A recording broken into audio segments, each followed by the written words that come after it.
حضرت مالک بن دینار کے زمانے میں دو بھائی آتش پرست مشہور تھے۔ ایک دن چھوٹے بھائی نے بڑے بھائی سے کہا کہ بھائی، آپ نے 73 سال آگ کی پرستش کی ہے اور میں نے 35 سال۔ آؤ آج ہم آزما کر دیکھیں کہ یہ آگ ہم کو دوسرے غیر آتش پرستوں کی طرح تو نہیں جلاتی۔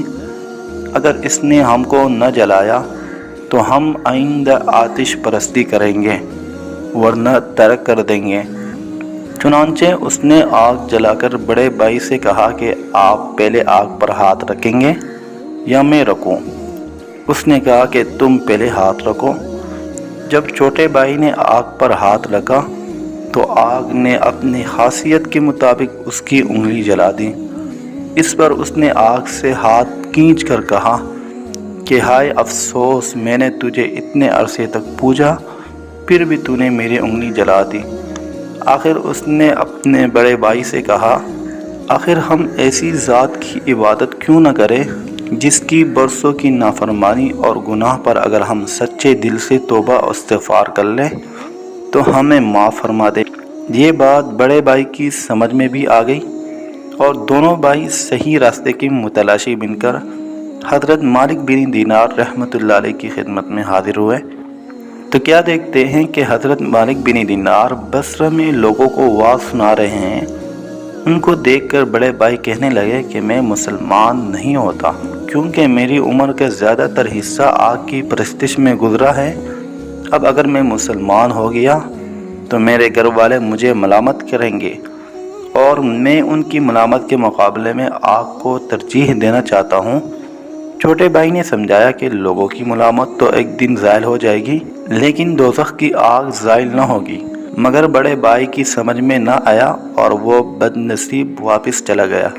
لیکن چھوٹا بھائی اپنے بیوی بچوں کو لے کر حضرت مالک بن دینار رحمۃ اللہ علیہ کی خدمت میں حاضر ہو گیا اور وعظ سے فارغ ہونے کے بعد تمام ماجرا ان کو سنایا اور درخواست کی کہ اس کو بیوی سمیت بچوں کے مسلمان بنائے۔ چنانچہ مالک بن دینار رحمۃ اللہ علیہ نے ان سب کو مسلمان کیا، اور اس نوجوان نے جب مسلمان ہو کر واپس ہونا چاہا تو حضرت مالک بن دینار رحمۃ اللہ علیہ نے فرمایا، میں تمہارے لیے اپنے شاگردوں سے کچھ جمع کر دوں؟ جس پر نوجوان نے عرض کیا کہ میں کچھ نہیں چاہتا، اور واپسی میں ایک ویرانہ میں آباد گھر دیکھ کر اس میں مقیم ہو گیا۔ صبح کو بیوی نے کہا کہ بازار جا کر کوئی ایسا کام تلاش کرو جس سے بچوں کی گزر ہو سکے۔ چنانچہ وہ نوجوان معاش کی تلاش کے لیے نکلا، مگر کہیں کوئی مزدوری نہ ملی۔ تو اس نے سوچا آخر اللہ تعالیٰ ہی کی مزدوری کیوں نہ کروں۔ یہ سوچ کر دوسرے روز ویرانہ میں جا کر مغرب تک برابر نماز پڑھتا رہا اور رات کو پھر خالی ہاتھ مکان پر چلا گیا۔ بیوی نے دریافت کیا کہ ہمارے لیے کچھ لائے ہو؟ تو اس نے جواب دیا کہ آج میں نے بادشاہ کی مزدوری کی ہے، مگر اس نے کچھ نہیں دیا، کل کو اجرت دینے کو کہہ دیا ہے۔ یہ سن کر سب بچے مجبوراً سو رہے۔ صبح کو پھر بازار گیا اور کوئی مزدوری نہ ملی، تو وہ دن بھی عبادت الہی میں گزار دیا، اور شام کو گھر آ کر بیوی سے کہا کہ بادشاہ نے جمعہ تک اجرت دینے کا وعدہ کیا ہے۔ آخر جمعہ بھی آ گیا، اور جمعہ کو بھی جب کوئی کام نہ ملا تو اس دن بھی وہ عبادت میں ہی مصروف رہا، اور زوال کے بعد دونوں ہاتھ آسمان کی طرف اٹھا کر دعا کی کہ اے میرے پروردگار، تو نے مجھے اسلام کی دولت سے نواز کر ہدایت عطا فرمائی، بس اس دین کی برکت عظمت سے اہل و عیال کے نفع کا غم بھی میرے دل سے دور فرما دے، کیونکہ مجھے ان کے حال کے تبدیل ہو جانے کا اندیشہ ہے۔ یہ دعا کر کے جمعہ کی نماز کے وقت جب وہ مسجد میں گیا تو اس کے عیال پر بھوک کا بہت غلبہ تھا۔ اتفاقاً کسی شخص نے آ کر اس کا دروازہ کھٹکھٹایا، جس کی آواز سن کر اس کی بیوی باہر آئی تو کیا دیکھتی ہیں کہ ایک خوبصورت نوجوان سنہرے رومال سے ڈھکا ہوا ایک طباق لے کے کھڑا ہوا ہے اور کہہ رہا ہے کہ اس کو لے لو، اور اپنے شوہر سے کہہ دینا کہ یہ اس کی 2 دن کی مزدوری ہے، اگر تم زیادہ کام کرتے تو مزدوری اور زیادہ ملتی۔ چنانچہ اس عورت نے طباق کھولا تو اس میں 1000 اشرفیاں تھیں۔ ان میں سے ایک اشرفی لے کر ایک نصرانی صراف کے ہاں گئی، جس نے اشرفیہ کا وزن کیا تو 2 مسقال سے زیادہ اتری۔ اس کے بعد جب اشرفی کے نقوش دیکھے تو معلوم ہوا یہ آخرت کے ہدایات سے ہے۔ یہ دیکھ کر صراف نے دریافت کیا، یہ اشرفی تمہیں کہاں سے ملی ہے؟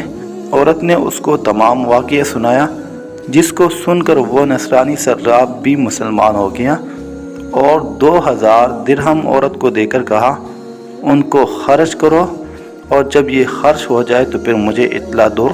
اس عورت نے صراف سے درہم لے کر کھانا تیار کیا۔ ادھر اس کا شوہر مغرب کے بعد جب گھر آنے لگا تو نہایت خشوع و خضوع سے 2 رکعت ادا کر کے رومال میں مٹی باندھ لی اور دل میں خیال کیا کہ جب بیوی تقاضا کرے گی تو کہہ دوں گا کہ اس میں آٹا ہے اور یہی میری کام کی مزدوری ہے۔ چنانچہ جب وہ گھر پہنچا تو گھر کو فرش فروش سے آراستہ پایا اور کھانے کی خوشبو سونگھی تو رومال دروازے پر ہی رکھ دیا تاکہ بیوی کو معلوم نہ ہو سکے۔ گھر میں پہنچ کر بیوی سے حال معلوم کیے تو اس نے پوری کیفیت بتا دی، جس کو سن کر وہ مرد خدا سجدہ شکر بجا لایا۔ پھر بیوی نے دریافت کیا کہ رومال میں کیا لائے ہو جو دروازے میں رکھ کر آئے؟ اس نے جواب دیا کہ اس کا حال مجھ سے نہ پوچھو، اور یہ کہہ کر دروازے میں گیا کہ مٹی پھینک کر رومال لے آئے تو دیکھا تو اس میں مٹی کی بجائے آٹا تھا۔ یہ دیکھ کر اس کی حیرت کی انتہا نہ رہی اور پھر خدا کے سامنے سر بسجود ہو گیا اور پھر برابر خدا کی عبادت میں مصروف رہا، یہاں تک کہ اس نے اپنی جان اللہ کے لیے وقف کر دی